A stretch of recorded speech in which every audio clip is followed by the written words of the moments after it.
शांताकारं भुजंगशयनं पद्मनाभं सुरेश्वरं विश्वाधारं गगनसदृश्यं मेघवर्णं शुभांगं लक्ष्मीकान्तं कमलनयनं योगभिर्ध्यानगम्यं वन्दे विष्णु भवभयहरं सर्वलोकैकनाथम। नमस्कार प्रिय बंधुओं, आप सभी का हमारे YouTube चैनल में बहुत बहुत स्वागत है। आज के इस वीडियो में आप जानेंगे पौष कृष्ण पक्ष की सफला एकादशी का व्रत कब है, एकादशी कब प्रारंभ होगी, कब समाप्त होगी, व्रत का पारण कब होगा, एकादशी व्रत का महात्म्य क्या है और एकादशी व्रत की कथा। इन सभी बातों को आप इस वीडियो के माध्यम से जानेंगे। चैनल पर नए हैं, चैनल को सब्सक्राइब कर लें, बेल आइकन को प्रेस कर दें, जिससे कि हमारे चैनल पर आगे आने वाले सभी वीडियो का नोटिफिकेशन आपको प्राप्त होता रहे। हम आपके लिए प्रत्येक व्रत त्योहारों की जानकारी, व्रत कथाएं वीडियो के माध्यम से आप तक पहुंचाते रहते हैं। वीडियो को लाइक करके कमेंट में जय श्री कृष्णा लिखना बिल्कुल ना भूलें। तो चलिए प्रारंभ करते हैं आज के इस वीडियो को। बंधुओं, एकादशी व्रत भगवान नारायण की प्रसन्नता के लिए सर्वोत्तम व्रत है। इस बार पौष मास के कृष्ण पक्ष की सफला एकादशी का व्रत जो है वह 19 दिसंबर 2022 दिन सोमवार को किया जाएगा। एकादशी तिथि प्रारंभ होंगी 19 दिसंबर को प्रातःकाल 3:35 AM पर और एकादशी 19 दिसंबर को सारे दिन रहते हुए रात्रि में 20 दिसंबर को 2:35 AM पर समाप्त होंगी। इस व्रत का पारण 20 दिसंबर 2022 मंगलवार के दिन सुबह 8:30 बजे के बाद किया जाएगा। बंधुओं, आइए जानते हैं एकादशी व्रत के नियम और पूजा विधि क्या है। एकादशी के व्रत में व्रतकर्ता को चाहिए कि एकादशी व्रत से एक दिन पहले यानी 10वीं तिथि को ही ब्रह्मचर्य व्रत का संकल्प मन में ले लें। शरीर में सामर्थ्य हो तो एक समय भोजन करें, भूमि पर शयन करें।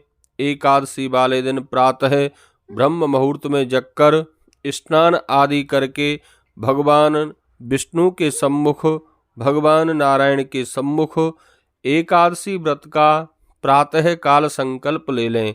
संकल्प आप अपने हाथ में थोड़ा सा जल लें और जल लेकर कहें, हे प्रभु, आपकी प्रसन्नता के लिए और अपने मन की शुभ कामनाओं की पूर्ति के लिए मैं आज सारे दिन निराहार रहूँगा अथवा रहूँगी। आप मेरे इस व्रत को सफल करें, मेरे संकल्प को सिद्ध करें। इस प्रकार बोलकर आप उस जल को भगवान के सम्मुख छोड़ दें। भगवान नारायण की श्रद्धा भाव से विशेष पूजा अर्चना करें।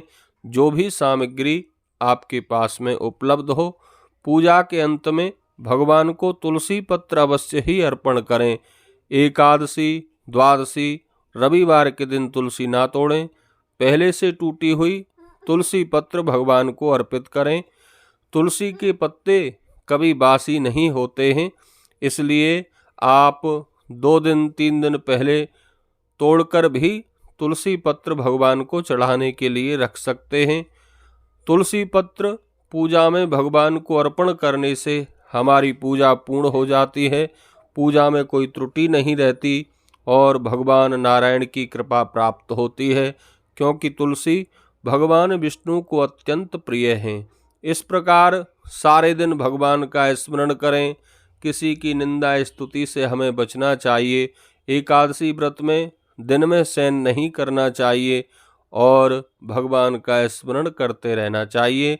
अगले दिन द्वादशी को फिर भगवान की विशेष पूजा अर्चना करके अपनी श्रद्धा सामर्थ्य के अनुसार यथाशक्ति दान आदि करके एकादशी व्रत पारण का जब समय हो तब आप एकादशी व्रत का पारण करें।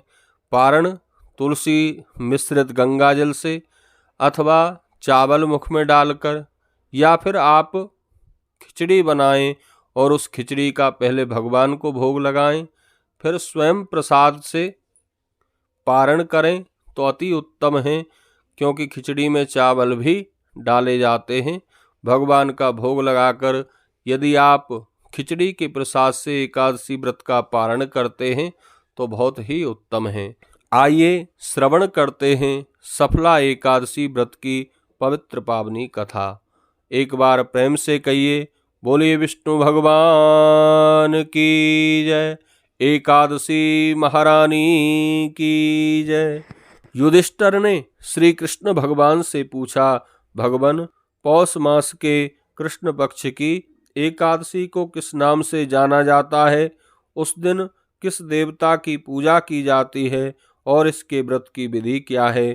कृपया विस्तार सहित समझाकर मुझे कृतार्थ करें। श्री कृष्ण भगवान ने उत्तर में कहा, हे ज्येष्ठ पांडव, पौष मास के कृष्ण पक्ष की एकादशी को सफला एकादशी कहते हैं। इस तिथि को भगवान नारायण की पूजा की जाती है। पहले बताई हुई विधि से धूप दीप नैवेद्य से भक्ति और श्रद्धा के साथ भगवान नारायण का पूजन और व्रत करना चाहिए।